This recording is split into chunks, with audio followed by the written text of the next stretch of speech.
Now, let us assume that Zhao has got himself into a little bit of trouble once more and he is forced into melee combat. Luckily, he gets to attack. So, all combat is that the attacker rolls a dice, a 10-sided dice, and adds their primary attack score to it, which in Zhao's case is 5. The defender then rolls a dice if they have any parries and adds their total defense score. If they have no parries, either if they've used it on another attack or they have none at all, then they can only use their total defense score and they cannot use the roll of a dice to add to it, because they can't react to the additional attacks that's coming towards them. So let's just take this example. So Zhao rolls a 10-sided dice and he gets a 6.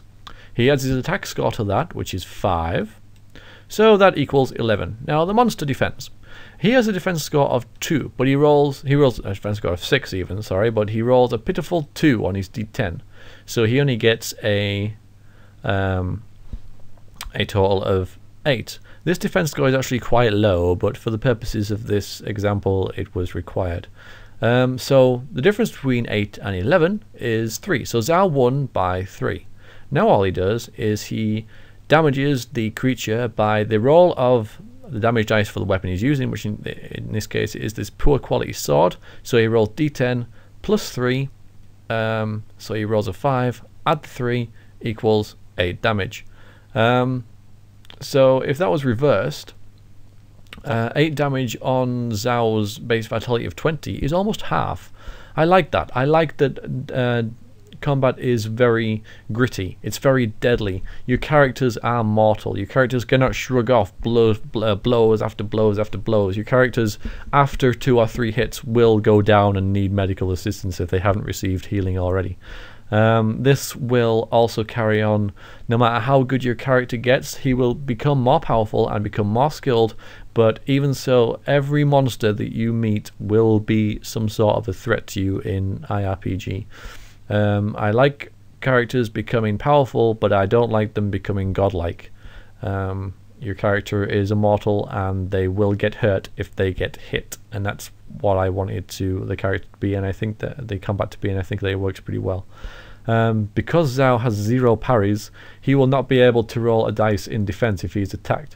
So if he is attacked, let's reverse it and say that the monster scored a total of 11 against him. He only has a defense of 9. Because he has no parries, since he is not skilled in any weapons, either agility or strength weapons, he receives no parries, and so his defense score is 9. So that will automatically beat him by 2, and he will have to take the damage from that hit. You gain additional attacks and parries from becoming better at weapons. Weapon skills fall under strength or agility. Bigger bashy weapons are under strength, and smaller weapons like short swords are in agility. And as you gain ranks, you gain attacks and parries, as we can see here. If you were a rank 4, you would gain a 4 bonus to any attack that you got. You would also have 2 attacks and 2 parries when using that weapon. Because he is completely unskilled, he has no ranking whatsoever, not even rank 0. When you first take a rank, you would get to rank 0 in something that you wouldn't automatically get, because not everyone can do it. He has no bonus to attack, 1 attack, and no parries. When he becomes rank 0, he can then use the sword to parry 1 blow. And then when he becomes rank 1, he will get a 1 bonus, and it just goes up like that. There are also special skills for every time you reach rank 5 and rank 10 in most skills.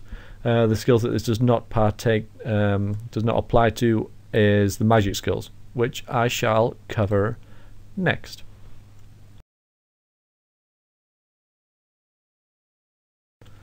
Magic works in essentially the same way as any other skill check that you would perform.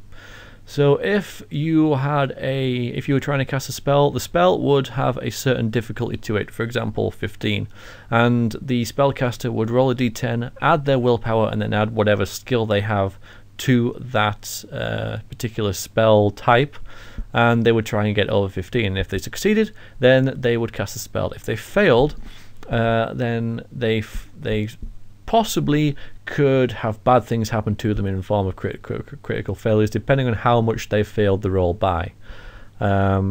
It's a very flexible system in RPG, as I shall show you now actually, but for the purposes of this example I have changed Zhao's character to a demonic arc mage rather than a water arc, because the demonic arc is better written basically. So currently he has rank 5 in the demonic arc, so as a rule, base rule, he adds +5 to any dice when he's rolling to cast demonic arc spells, which is quite a hefty bonus.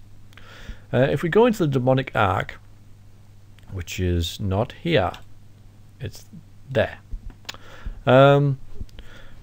Mages attain spells depending on what rank they are. For example, a rank 0 demonic mage would get these spells: Sense Demonic Power, Demon Speak, and Darkness and Dark Seeing. Quite a few actually.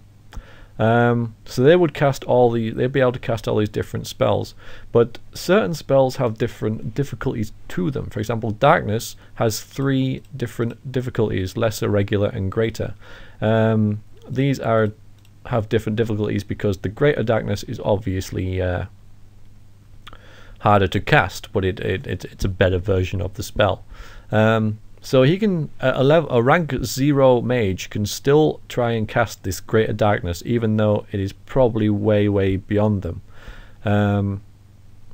because since they get 0 points added to their willpower roll, Zhao, he could cast this because he has an agility of a willpower of 8. So if he rolled a 9 or a 10, then he would get a total of 17. So he could cast regular darkness, but you probably wouldn't want to, because the risk of you failing that is quite high, and the risk of you failing it by a long way is too high to... Well, you could try and cast it, that's why it's flexible, but if you failed it by too much, you could create a critical failure and really bad things can happen to your mage.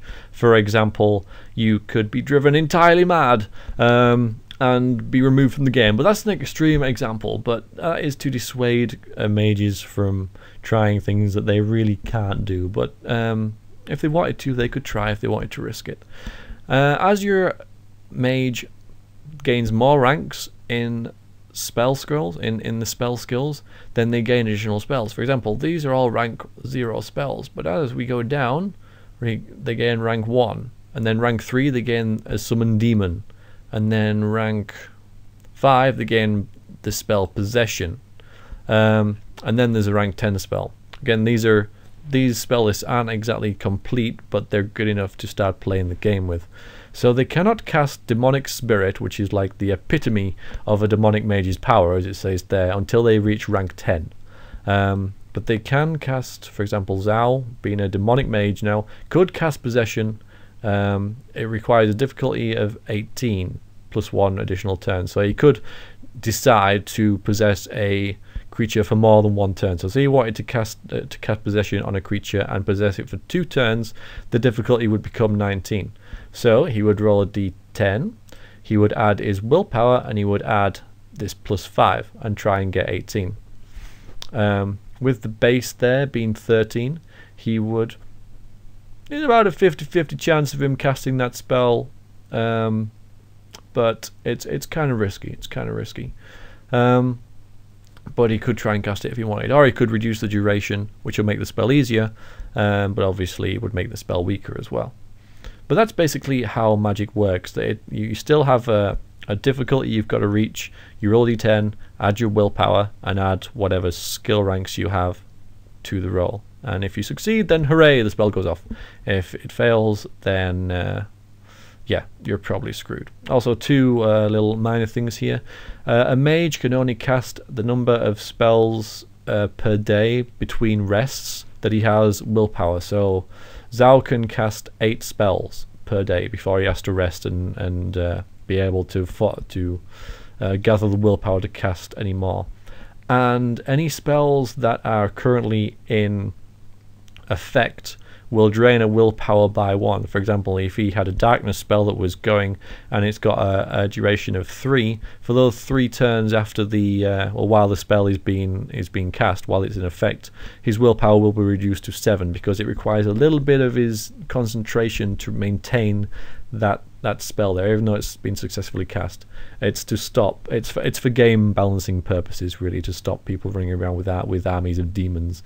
But yeah, 2 little minor things there that I thought I should mention. I think that actually covers pretty much everything.